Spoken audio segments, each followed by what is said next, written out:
how long something stands or how well something functions physically is only a question of geometry. So does the geometry of a building make a difference? Absolutely. We know this for plants and animals, the atmosphere in which they live is very important. The same goes for the human being.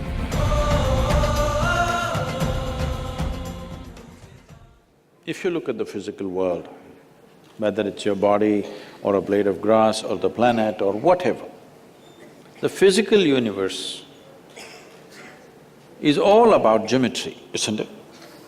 Just to give you an example, this about 3 years ago maybe, and I'm walking through the yoga center, which is… people generally think it's very well, its architecture is unique and different. So I'm walking through for various details, looking at it. Then I see, in a place where lots of people come every day, there is a tree branch which was in a certain this thing. So I looked at this and I said, please cut this tree branch. I did not explain to them, I just said, cut it, and I went on. Then the next day I was leaving the country and I was not there for about a month and a half. Then after 2 or 3 weeks, they wrote a very apologetic note to me, saying that, Sadhguru, you asked us to cut the tree branch, but we thought, why would Sadhguru want to cut a tree branch? When always I'm talking about, you are not going to cut anything which is not absolutely necessary. We didn't cut it, but the rain and winds came and it fell down. Fortunately, there were no people. If there were people, things would have happened, you know. We're very sorry, we don't know why you asked us to cut. See, how long something stands or how well something functions physically is only a question of geometry. I'm saying even your body. How you sit will determine how long the different parts of your body will last. How you stand, how you walk. Today, for runners and others, do you know this posture correction has become a huge science? They got machines. They got all scanning machines which will tell you if you stand like this, how your vertebrae are, how your ribs are, if you do like this, where is your stomach, where is your liver, all this, because if you run the wrong way, you will damage yourself. This is come into sports in a big way now, but yoga is always about this. The whole system of yoga is about aligning your geometry with a larger cosmic geometry so that you can function with least amount of friction. If we say, there are mechanical engineers, aren't there? If you say a machine is well engineered, essentially you're saying its geometry is well aligned. A misaligned geometry means lots of friction, isn't it? So this goes for your body, this goes for every shape and form, everything that is functional in the universe has to be geometrically in sync, otherwise it'll cause disturbance. So does the geometry of a building make a difference? Absolutely. Especially if you're a little sensitive, it will make a huge difference. For everybody it makes a difference, most people don't understand, don't notice anything about themselves. They only understand the consequence. They only understand, I'm not feeling good. They don't know why they're not feeling good. People don't notice that.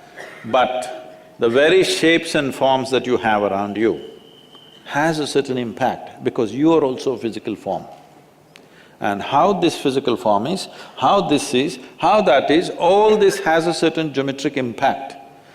If you… I'm sure many of you have felt this, especially the girls probably would feel it more. If they walk into a building, oh, I don't like this, just like that. You know, it's always when men and women, husband and wife go to buy a house, the husband sees all the brochures and says, this is good, and it's priced well, it's fantastic. She walks in and says, I don't like it. Why? I don't like it, that's all. Because she doesn't feel good. That's all she knows. She doesn't know why she doesn't feel good. She doesn't know what is the shape which is causing this, but she knows this doesn't feel good. So, the shapes and forms have a significant impact on you if we paid enough attention. So you must look at this. You're from South. Well, you come from Kerala, you must look at the South Indian temples, how geometrically perfect they are. You take your laser measuring instruments today and check it, it's perfect, you know. How important that the right angles are right, in this building it's not right.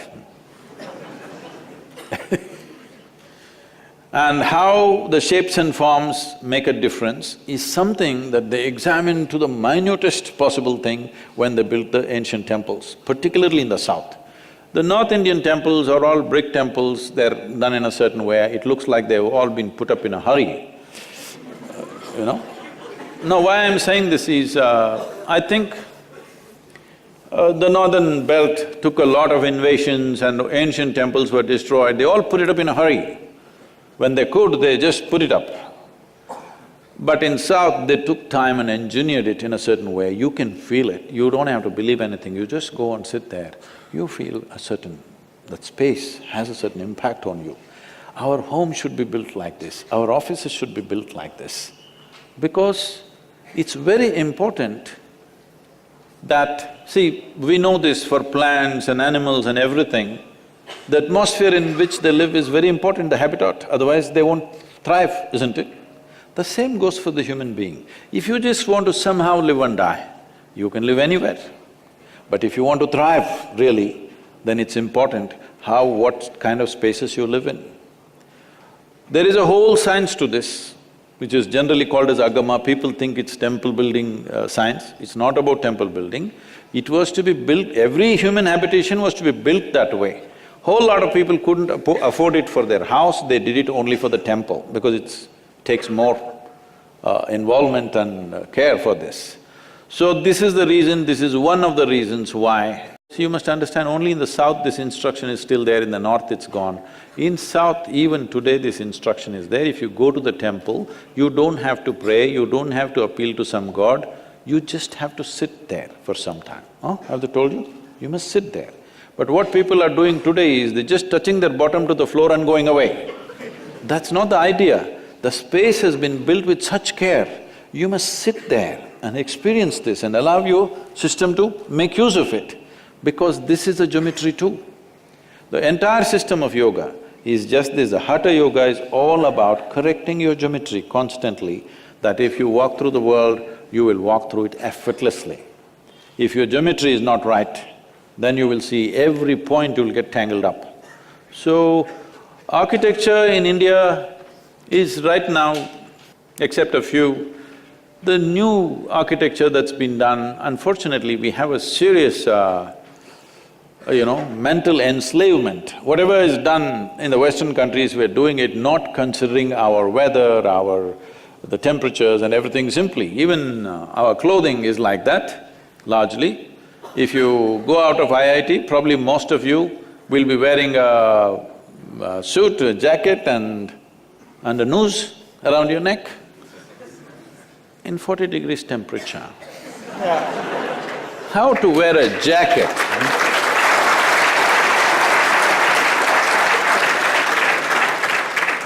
I was meeting some important CEOs and I told them, see, in your board meetings, it's compulsory in a lot of companies, they must be jacketed and tied up.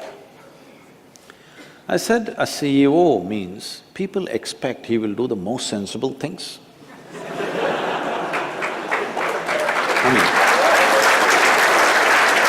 Now we must understand, a large company means people have handed over their own money, their savings, their hard-earned savings to somebody and expect this guy to do the most sensible thing.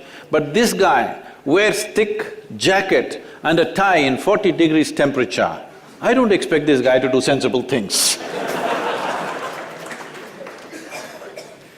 So, architecture is not just about the buildings, the very ways we sit and stand, the furniture, even our clothing is architecture in a way, all right? We may call it by different names, we may call it design, fashion, but it's essentially about shapes and forms. It's very, very important. It's time we bring it, because last 50 years or so, since 1950, since this IIT, we've been in a survival mode, desperately trying to somehow make our people survive in this country. Now we have come to a reasonable levels of well-being, though it's not touch every human being, at least large segments have come to reasonable things. This is the time that we need to look at more sophisticated way of existence. And it's not always expensive, it is not. We can create something very wonderful. You must come and see, we've created buildings.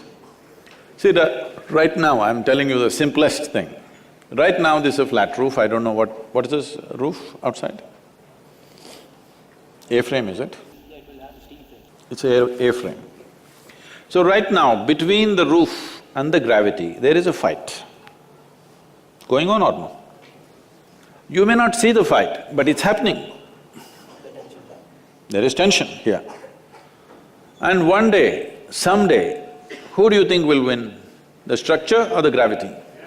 Gravity will win.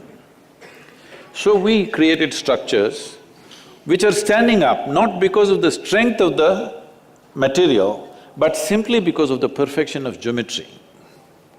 So it's the gravity which is holding it up, not gravity pulling it down. You must come and see these buildings, they're unique and fantastic. The one thing I'm very proud of that we created, the building is designed to last for at least a minimum of 3,000 to 5,000 years. Because there is no material, they're deteriorating. There's no steel, there is no cement, there's no concrete. It's just burnt brick.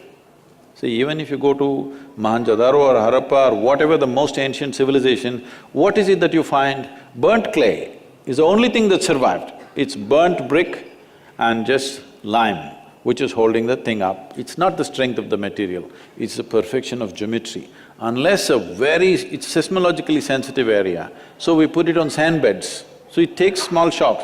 Suppose a very major earthquake which opened up the land happened, only then it'll come down, otherwise it'll not come down.